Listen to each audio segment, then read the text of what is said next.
হালদা নদীর পাড়ে রাউজান হাটহাজারী ২ উপজেলার মানুষের মিলন মেলা বসে হালদা রিভারভিউ নামে এই নতুন বিনোদন স্পটে। চট্টগ্রাম রাঙ্গামাটি মহাসড়কে দেখা মিলবে এই জায়গাটা। প্রতিদিন ২ উপজেলার শত শত মানুষ বিকাল আর সন্ধ্যা সময়টুকু নিজেদের মতো করে কাটাতে ছুটে আসেন এই জায়গায়। চট্টগ্রাম রাঙ্গামাটি মহাসড়কের পাশে হালদা নদীর পাড়ে সত্তরঘাটে ব্রিজে খালি জায়গায় গড়ে ওঠা ছোট্ট জায়গাটা এখন জমজম বিনোদন স্পট। ভ্রমণ পিপাসীদের মনে জায়গা করে নিয়েছে এই স্থানটি। বিকেল হলেই ভিড় জমে ভ্রমণ প্রেমীদের।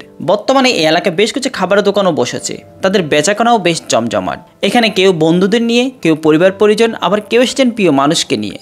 বিকাল থেকে সন্ধ্যা পর্যন্ত কেউ কেউ ঘুরে বেড়াচ্ছেন, আর অনেকে চায়ের কাপে বসে আড্ডা দিচ্ছে। তবে তরুণ তরুণীরা মধ্যে কেউ কেউ মনের মতো ছবি তুলছে। এক কথায় জায়গাটা অসাধারণ। রাঙ্গামাটি যাওয়ার পথে চলন্ত গাড়ি থেকে আমাদের নজর কেড়েছে এই জায়গাটা, তাই রাঙ্গামাটি থেকে ফেরার পথে এইখানে সময় কাটাতে নেমে পড়ি গাড়ি থেকে। একদিকে হালদা নদী, অন্যদিকে রিভার ভিউ। সন্ধ্যা নামলে এই জায়গার পরিবেশ আরো বেশি ফুটে ওঠে। শেষ বিকেলে কিছু মানুষ ডিঙ্গি নৌকা করে নদীতে ঘুরে বেড়াতে দেখা যায়। আমার কাছে ব্যাপারটা বিপজ্জনকই মনে হলো। জোয়ার ভাটা নদীতে লাইফ জ্যাকেট ছাড়া ঘুরে বেড়ানো এতটাও নিরাপদ নয়।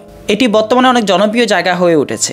হালদা রিভার ভিউ জায়গাটি ছোট্ট হলেও মনোমুগ্ধ করে। বিনোদন প্রেমীদের উপস্থিতি অনেক বেশি। বিকেল হলে বিনোদন প্রেমীদের আড্ডা বসে। ২ উপজেলার সংশ্লিষ্ট কর্তৃপক্ষ চাইলে এই বিনোদন স্পটকে নতুন মাত্রায় নিয়ে যেতে পারে। আপনার কাছে জায়গাটা ভালো লেগে থাকলে ভিডিওটি শেয়ার করবেন, যাতে কর্তৃপক্ষদের নজরে আসে।